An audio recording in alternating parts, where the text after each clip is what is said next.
computer starts working again, and the camera's back. Not going to ask too many questions. Just happy that we're back. Got a little shit going on through there, but hopefully we'll get through it. Camera's fucking up a little bit. I don't know what the fuck's up with the camera right now, but whatever. We'll deal with the little static shit that's going on. UFC 258 fight already coming off of the card. Pedro Munoz, Jimmy Rivera is no more. I think probably one of the better fights of the main card.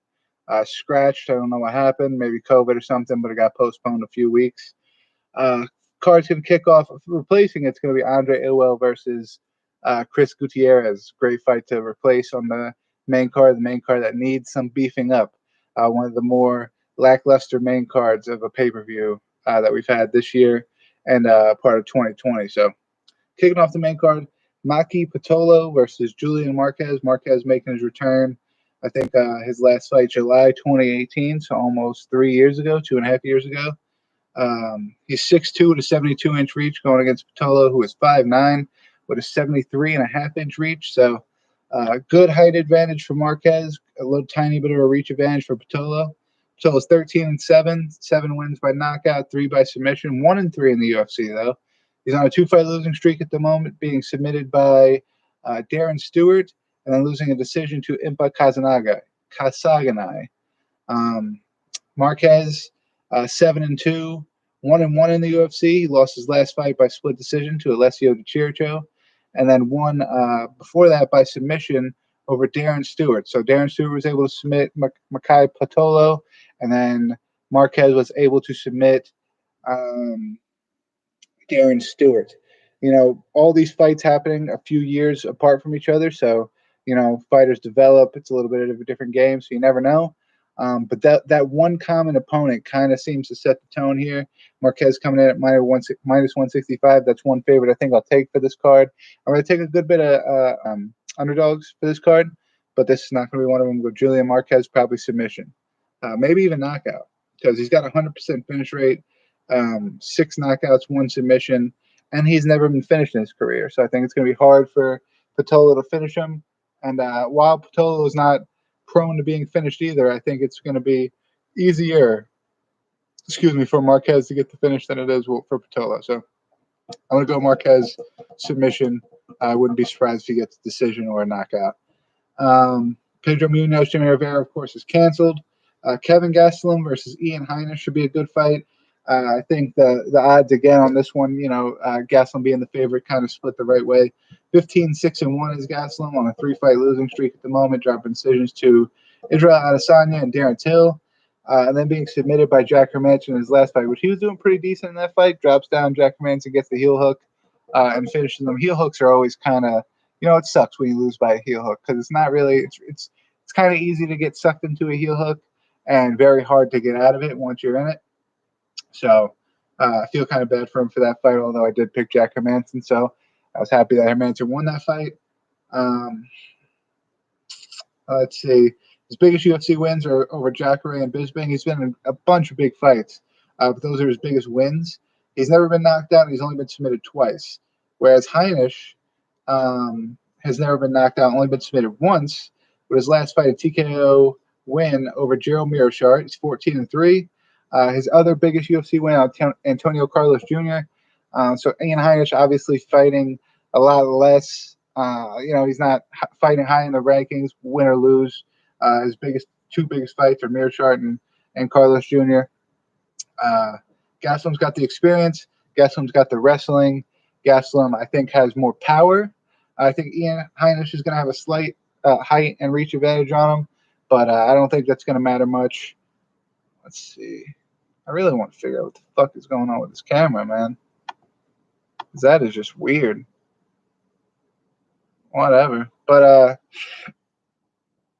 I'm going to go Kevin Gastelum there. I think that one's pretty cut and dry. I'll go ahead and give you guys my Andre Ewell versus Chris Gutierrez. Might be a little, biased. I like Andre Ewell. But I'm going to go Andre Ewell with that fight. I'm not really going to explain it too much because I didn't write any notes down. Because when I did my notes earlier today, Pedro Munoz, Jimmy Rivera obviously was still on. I have a bunch of notes for them. That was canceled later on in the day, so I didn't have time to make any more new notes or anything like that. But Macy Barber, Alexa Grasso, I'll be writing up a piece for this tomorrow at MMAsucker.com. Make sure to go check that out. Barber, this will be her first fight back from her injury and her decision loss to Roxanne Modafferi, January 2020. 3-1 in the UFC. TKO over Hannah Seifert, JJ Aldrich, and Jillian Robinson before the Roxanne Modafferi bout. 7 out of 8 of her wins would be a finish, 5 knockouts, 7 submissions. Never been finished in her career. She's 8-1. Grasso's 12-3, 8-2 by decision. Only 1 loss by submission. That was Tatiana Suarez back 2018. Her UFC career has gone win-loss, win-loss, win-loss. From the time she's been in to right now, she's coming off a win, decision win over Ji Yen Kim in August 2020. So you're going to see one of two things. You're going to see Grasso fall into that same thing that Roxanne Modafferi is in, win-loss, win-loss, win-loss, win-loss, or you're going to see her finally break that and with a win over Macy Barber, which I think that's what's going to happen. I know I said I was picking a lot of underdogs. I think most of those are going to come on the undercard. But another favorite for me, Alexa Grasso. That's who I'm going to go with. Kamaru Usman versus Gilbert Burns, main event. Usman 17-1, only loss was a submission loss to Jose Caceres in his second pro fight. He's 12-0 in the UFC, big wins over Leon Edwards, Damian Maia, Rafael dos Anjos, Tyron Woodley, and that was for the belt. Defended it against Colby Covington, defended it against George Masvidal. Burns 19-3, 12-3 in the UFC, got knocked out by Dan Hooker, lost decisions to Rashid Magomedov and Michel Pereira. He's got wins over Gunnar Nelson, Damian Maia, Tyron Woodley in his last fight. He's climbing the ranks as well. One thing you got to know coming into this fight is that these guys both train together. They've both claimed to have over 200 rounds of sparring together. One of these guys knows who's better coming into the fight. Both of them have sparred so many times. They both know which man is the better fighter. You know, out of 200, one of those guys won most of them. You know, the other guy might have won some here and there, may have landed some good shots here and there, but one of those guys won most of those sparring rounds, sparring matches, and they know that, you know, both of them. They know who's going to win coming in.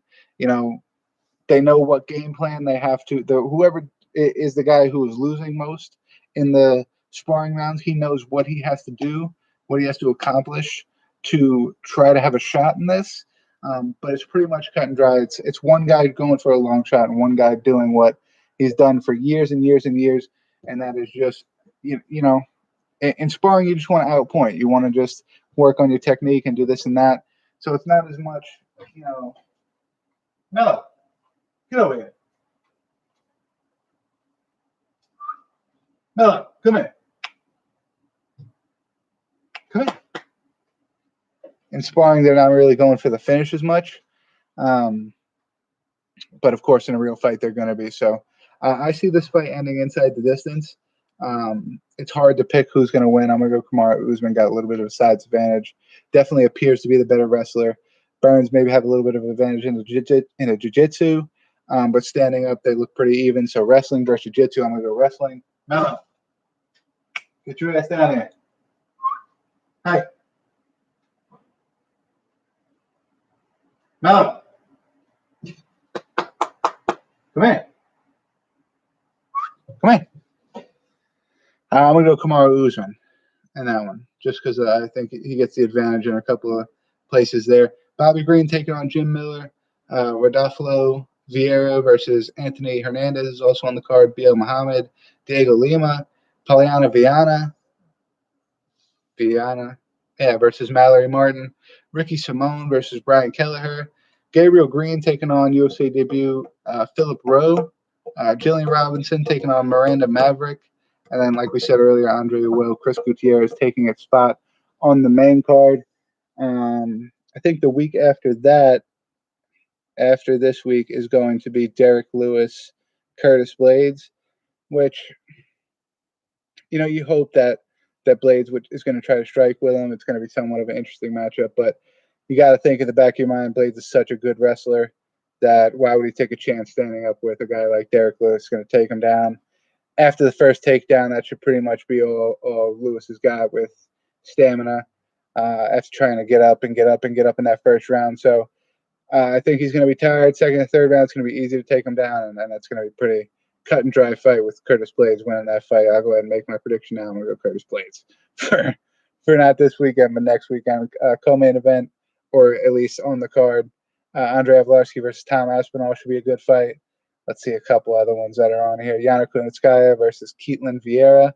Alexei Olenek, Chris Daukaus is going to be a good fight. Let's see. Juliana Rosa versus Nate Landwehr is going to be good. Chad Skelly, Jamal Emmers, Phil Hawes, Nazarene Imavov is going to be a good one. Great fights coming up here soon. Rosenstreich versus Gane is coming up. That card's got a lot of stuff on it. William Knight versus Alonzo Menefield, one that sticks out the most to me. And then following that, March 6th, you're going to look at UFC 259, which is stacking up to be amazing. Han Blachowicz going against Israel Adesanya for the light heavyweight title. Amanda Nunes taking on Megan Anderson for the women's featherweight title. Peter Yan defending his bantamweight title against Aljamain Sterling. Sean Brady, Jake Matthews. Alexander Rakic versus Thiago Santos. Eros Medic versus Alan Cruz. Benavidez, Askarov, Cruz versus Kenny. Makachev versus Dober. Elliott versus Espinoza. Song Yudong versus Kyler Phillips. All these are fucking UFC 259. If they would have took some fights away from there and put them on 258, I don't think people would be complaining about 258 as much. But I think just like Tyron Woodley, how Dana White always tried to prove a message, prove a point to Tyron Woodley that he was boring and that's why he wasn't selling, that's why he wasn't making money. He's trying to do the same thing to Burns. Usman. Usman is generally not an exciting fighter. He was pretty exciting actually in his last two fights against Covington and just Covington, because the Masvidal fight was stupid. He fucking put him up against cage foot stomps and shit like that. It was just dumb. He went back to his boring style. But the Covington fight was actually pretty interesting. He kind of let loose with his hands a little bit. So he kind of changed that and went right back to it with the Masvidal fight. The Maia fight was boring. Pretty much every fight in his career has been boring. So now he's the champion, and I think Dana White's trying to keep his stock low by not hyping up his card, not putting crazy talent on his card, and just having a mediocre card with Pedro Munoz, Jimmy Rivera falling off. It's extremely mediocre. I have no clue how they think they're going to charge $70 for this pay-per-view, but they're going to try, and we will be seeing that this Saturday. I appreciate everybody being here. Make sure you're back here next Tuesday. Hopefully I'll have this little glitch thing that's happening with the screen all fixed up. But until then, we'll see you then. Stay barbecue, fuckers.